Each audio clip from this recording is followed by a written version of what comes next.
शामी साहब ने बड़ी इंटरेस्टिंग बात की कि जंगों के बाद भी मुफाहमत हो जाती है अपने लोगों से। चलो ये तो छोड़ेंगे, इस्टेब्लिशमेंट और इमरान खान की होती है तो बड़ी दूर की कहानी है। अभी नवाज शरीफ साहब आ रहे हैं, क्या पीटीआई और पीएमएलएन की मुफाहमत हो सकती है?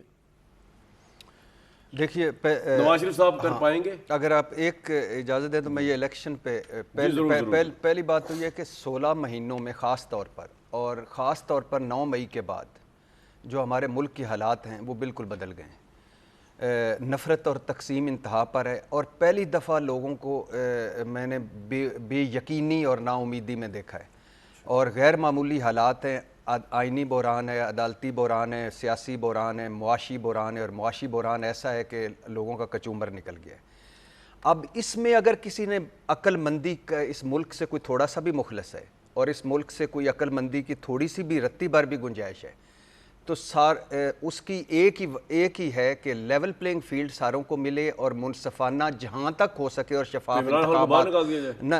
ये लेवल प्लेइंग फील्ड तो यही है, नहीं लेवल सब तो है नहीं लेवल प्लेइंग फील्ड आपकी मुराद क्या है? लेवल प्लेइंग फील्ड से मुराद है कि हर जमात को हर जमात को इलेक्शन में भरपूर हिस्सा लेने की इजाजत मिले और दूसरा मुनसफाना और शफाफ इंतखाबात हो।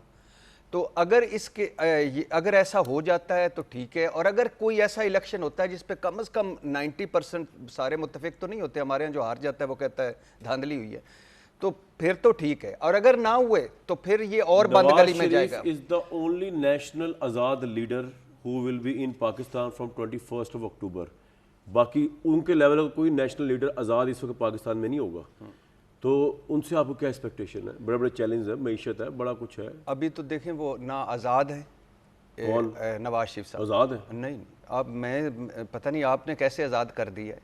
अभी आईनी और कानूनी तौर पर वो आज़ाद हो जाएंगे ना सर। भाई हो जाएंगे, मफरूजे में आप कर लेना, वो तो कैद है ना अंदर। एक कैद है, दूसरा जो है वो नेशनल लेवल के तो नहीं है, बिलावल साहब उन्होंने बनना है। तो वैसे एक मुझे बात बताएं कि जब वो आएंगे जो मियाँ साहब जो इस वक्त आईनी तौर पर मफरूर हैं और मुजरम हैं, वो अगर आएंगे, एक वज़ीर-ए-आज़म अटक जेल की बैरक नंबर 3 के कैदी नंबर 804 है और वो आएंगे, वो इस्तकबालिया ले रहे होंगे और हाँ इस्तकबाल हो रहा होगा और फ़कीदुल मिसाल इस्तकबाल हो रहा होगा और उनको इस्तकबालिया दे रहे होंगे। और मुझे है क्या, मुझे क्यों नहीं इतराज़ हो सकता?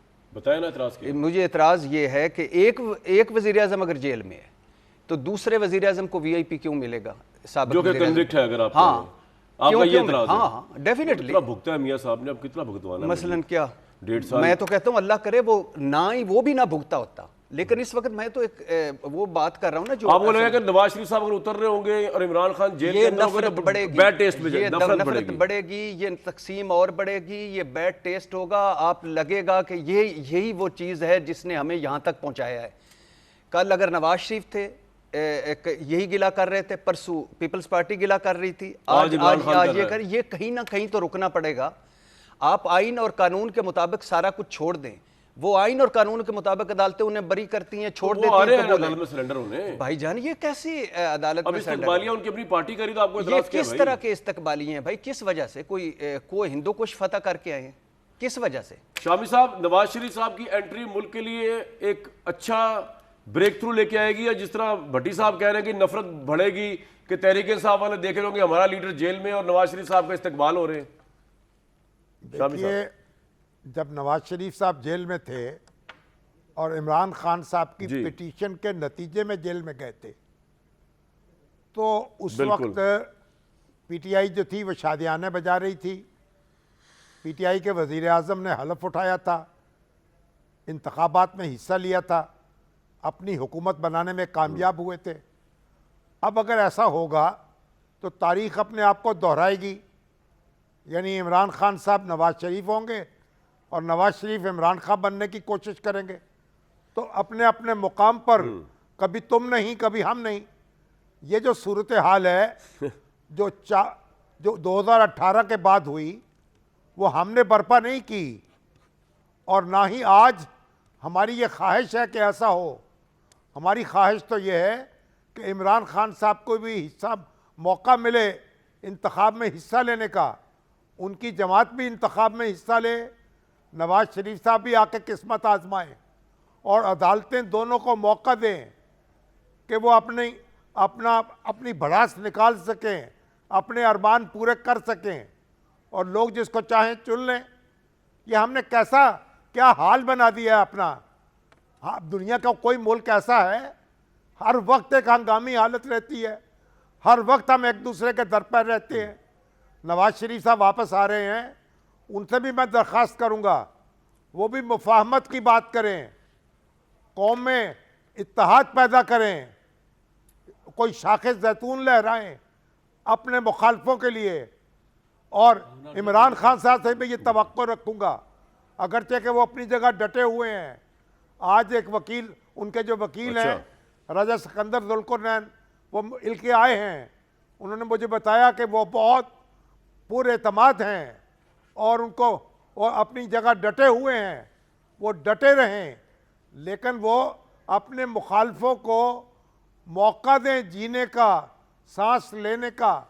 जो गलतियां हैं उनका एहसास करें, तो अपनी गलतियों से सारे लीडर सीखें। बिल्कुल ठीक है, सबक हासिल शामी करें। साहब ये सबक हासिल करें। जी इजहार साहब कुछ कहना चाह रहे हैं इससे पहले जी, सवाल मैं पूछ ये करूं? अर्ज़ करना चाहता हूँ कि असल सवाल आपका जो होना चाहिए वो ये कि नवाज शरीफ साहब डिलीवर करेंगे या नहीं, मैं क्योंकि कल हम यही करने लगा था, तो आपने कहा चलें जी। मैं ये अच्छा। कहता क्या इम्पैक्ट फैक्टर वो ला जी सकते जी हैं। जी मैंने शायद आपके मुंह से नहीं अब बात मैं छीन यही ली। कहने लगा था ना जी, आपसे, नवाज शरीफ साहब पे अब आए हैं हम। अच्छा, डिलीवर कर सकेंगे या नहीं। Yes, अच्छा, यही ना अब चैलेंजेस है ना। अच्छा, अब मेरे जैसा गरीब आदमी जो ना उनकी पार्टी से ताल्लुक़ रखता है ना बेनिफिशरीज में से है, तो मेरी तो ये राय है, और मैं एक माशियात का छोटा सा हकीर सा तालिब इल्म भी हूँ, कि वो डिलीवर नहीं कर पाएंगे। इसलिए कि मोमिन एक दफ़ा सुराख से 2 दफ़ा डसा नहीं जाता, हम तो 3 दफ़ा डसे जा चुके हैं। अर्ली 90s में आप उनकी पॉलिसियाँ देखें कि जो SRO थे FBR के, CBR के, वो डेली चेंज होते थे। एक दिन बनता था, दूसरे दिन चेंज होता था, फिर बदल जाता था। उसकी वजह आप बेहतर समझते हैं, less said better it is. अच्छा, उनको खराज तहसीन पेश किए जाते हैं। उनके टोपी में सरखाब के 2 पर लगते हैं, एक मोटरवे और एक ये कि वो उन्होंने बिजली की लोड शेडिंग ख़त्म की। बिजली की जो लोड शेडिंग ख़त्म की तो एट व्हाट कॉस्ट? ये IPPs का जो है इसी के ज़रिए ख़त्म की। जरदारी साहब के दौर में, जरदारी साहब का भी और इनका भी दौर है, इन्होंने भी IPPs की इस जो तो इनकी आप जो इनसे निराश हैं? जी, आप इनसे निराश हैं? नवाज शरीफ साहब कुछ नहीं कर पाएंगे मुल्क के नहीं, लिए? वो पहले 3 में देखे वो ये लोग सर, मैं उनके कहना दौर नहीं में- चाहता, मोटरवे पर भी आप सोशल मीडिया पर और इंटरनेशनल खबरों में सुने कि वहाँ कोरिया में क्या हुआ है, किस मिनिस्टर को किस चीज़ से सजा मिली है। तो मैं नहीं समझता कि ये जो चले हुए कारतूस हैं ये फिर चलेंगे। नवाज शरीफ साहब की हुकूमत आएगी तो फिर मरियम साहिबा जो साहब है, तो बाहर से एक्सपोर्ट करें, मेरी लीडर्स अर्ज सुने, सर। मरियम साहबा फिर उनके पास मिनिस्टर जाएंगे और एम्बेसडर्स जाएंगे, फिर वो लाल कारपेट पर चलेंगी और रियाज सादिक साहब साइड पर चलेंगे, फिर हमजा शरीफ साहब जो हैं वो SHOs की पोस्टिंग करेंगे। तो मैं नहीं समझता कि ये चले हुए ये कारतूस, खाए पीपल्स पार्टी है, खाए ये है, हमें इनसे तो जो कोई नया उम्मीद नहीं कारतूस रखनी था, चाहिए। अब एक बेजार सा, जो नया कारतूस था जो मिलके हम लोगों ने चलाया, उसने क्या किया? नहीं, कामरान भाई, 25 उसने तो तोपे उड़ा दी भाई, और हमारा एतबार उड़ा दिया। एक सेकंड, 3 कारतूस हो गए ना, हाँ तो जी। 25 करोड़ की आबादी में 3 कारतूसों को अलग कर दें, तो बाकी भाई तो मसला ये है कि अवाम इन लोगों के साथ है, ये लीडर है, आपके मेरे साथ तो नहीं है सर। जरूरी अच्छा, नहीं है नहीं, कि अवाम भट्टी में साहब। इलेक्शन होगा तो पता चलेगा। सर इनके साथ ही भट्टी साहब मोबाइल बंद करें और बात करें। पहली बात तो ये है कामरान भाई के एक सिंपल सी बात है कि नवाज शरीफ आएंगे और अल्हम्दुलिल्लाह लड़ाई वहाँ से ही शुरू करेंगे जहाँ से उन्होंने ख़त्म की थी। मसलन इस्टेब्लिशमेंट के पुराने किरदारों को सज़ा दो, और वो माजी में रहेंगे। मैं था, विजन था, G20 में चला गया था, मेरी साजिश, मेरा बयानिया, मेरा खिलाफ। आप नंबर जलते क्यों नवाज शरीफ की असूल पसंदी से? मैं जितनी कि मोहब्बत जी करता हूँ, वो हालांकि उनको इजी उनके लिए ये है कि वो कोई मुजाहमत ना करें। हाँ। वो कोई ना कहे कि पिछली इस्टेब्लिशमेंट के फला बंदे से पूछा, तफ्तीश की जाए, लेकिन वो कहेंगे, अप्रिशिएट तो करें उसको कि यार आप कहें जी पागलपन वाली पॉलिसी है, नहीं। लेकिन ये तो कहें कि कहा मुशर्रफ साहब का जब ट्रायल कराया नवाज शरीफ साहब ने तो इमरान खान ने उनको बचा लिया, बल्कि उस जज को उल्टा पागल कह दिया। तो नवाज शरीफ का कुछ तो असूली मौक़िफ़ माने ना।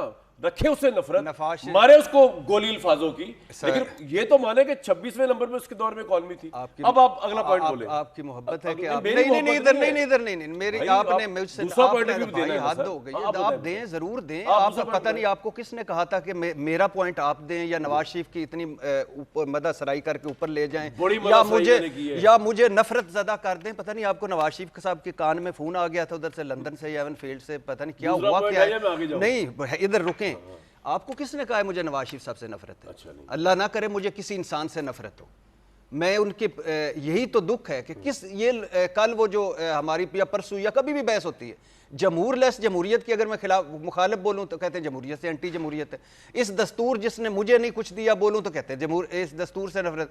नवाज शरीफ साहब के खिलाफ कुछ बोलूं, भाई वो मुझे भी तो जवाब दे ना। जिस तरह वो 3 मरतबा के वज़ीर, मैं भी इस मुल्क का शहरी हूँ। आप हर मरतबा ये अल्हम्दुलिल्लाह मेरे कोर्ट में फेंक देते हैं कि ये वो शख्स है जो नवाज शरीफ जैसे फरिश्ता सिफ्त इंसान से नफरत करता है और वो इस्तारा। मैं उस दिन नवाज शरीफ से सुनिए आराम से, मैं उस दिन नवाज मोहब्बत हो गई है। मैं उस दिन नवाज शरीफ साहब को बचाया आपकी सोबत आप से। देखें ना, फिर नवाज शरीफ साहब को आप हर मरतबा चले, जब चले, मैं बात बात तो करता करें हूं भाई। आप अच्छी मां बात की तरह करें, नवाज शरीफ को समझ आ गई, गोद में आपकी लेके शेर नवाज शरीफ है। अब मैं नवाज शरीफ का नाम लिया नहीं करूंगा नहीं आगे। नहीं आप हर मरतबा सर एक सेकंड नवाज शरीफ आपकी चिड़ तो नहीं बन गई? तो बन गई है बन सर, गई, आज से बन गई है। इन्होंने बना दी। अच्छा जी, आगे। अच्छा जब भी मैं नवाज शरीफ साहब की बात करूं, अच्छे माँ की तरह गोद में लेके साइड से आगे निकल चले जाते। अच्छा बात ये है बेसिकली भाईजान कि मियां मोहम्मद नवाज शरीफ साहब वही लड़ाई लड़ेंगे, माजी में आएंगे। कोई प्लान नहीं, कोई मंसूबा नहीं, कोई विजन नहीं। ये 15-16 महीने की उनकी भाई की हुकूमत जिसको उन्होंने डिसओन कर दिया जब हुकूमत बदतरीन निकली, ना परफॉर्मेंस, ना बयानिया, ना कुछ उस वक्त। हाँ, और नवाज शरीफ साहब को मैं इस्तारा मानता हूँ, 2 चीज़ें मानता हूँ। एक, वो बहुत खिदमत गुजार थे माँ बाप के, उनको दुआएं लगी हुई, और दूसरा कि उनके नसीब बहुत अच्छे हैं। और लेकिन नवाज शरीफ साहब जब लड़ाई लड़ते हैं एक वक्त पे आते हैं, और लेकिन जब दूसरी वक्त साथ ही थोड़ा सा उस वक्त सजदे में गिर जाते हैं और डील करके निकल